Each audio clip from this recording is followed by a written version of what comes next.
জল কোথায় যাচ্ছি জানেন? এই ঝাঁকালে আর বটিলে। আজকে কিন্তু আমার বাড়িতে গরুর মাংস আছে, তারপরেও গরুর মাংস আছে, তাও কিন্তু আমি ওগুলা দিয়ে ভাত একটুকু খেতে পারিনি। সাথে কিন্তু বাসমতি চালও আছে, তার তো বেশি খাওয়া যায়, কিন্তু পারিনি। তো তাই জন্যই তো আমার বাড়ির, আমার মায়ের বাড়ির, এই তো আমার মায়ের বাড়ির ভর্তার মনে বলছে যে এই শাকের ভর্তা খেলে গান আমার পেটটা ভরে। তো যাই হোক, এখন কিন্তু আমি এই শাকটা পাতা তুলবো, যেহেতু আজান দিয়ে দেবে একটু পর, আর আজানের পরে কিন্তু সন্ধ্যার পরে পাতা বা কোনো কিছুই ছিঁড়তে হয় না, আর এরকম করে কিন্তু কাটতে হবে না। এই তো এভাবে, তো আমি কাটার পরে দেখাবো না।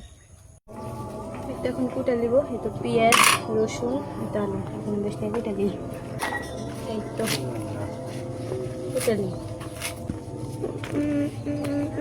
সুন্দর করে, কিন্তু আমি ধুয়ে নিচ্ছি। আর এই তো দেখেন, এগুলো কিন্তু সুন্দর করে আমি ধুয়ে নিচ্ছি।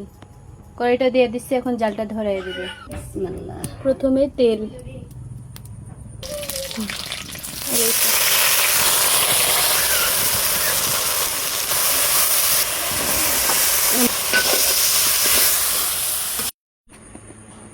এই তো আমার স্পেশাল ভর্তা দেখছেন, জিভে একবারে পানি চলে আসবে।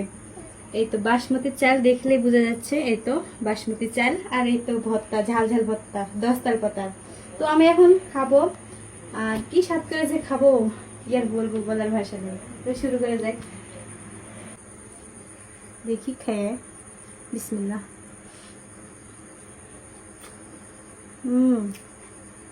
আমার মুর্শিদ ভাই বোম্বাই মরিচ দিয়ে গেছে, ওটা দিয়ে একবার সেই ঝাল ঝাল একবার ভর্তা, সে মজা।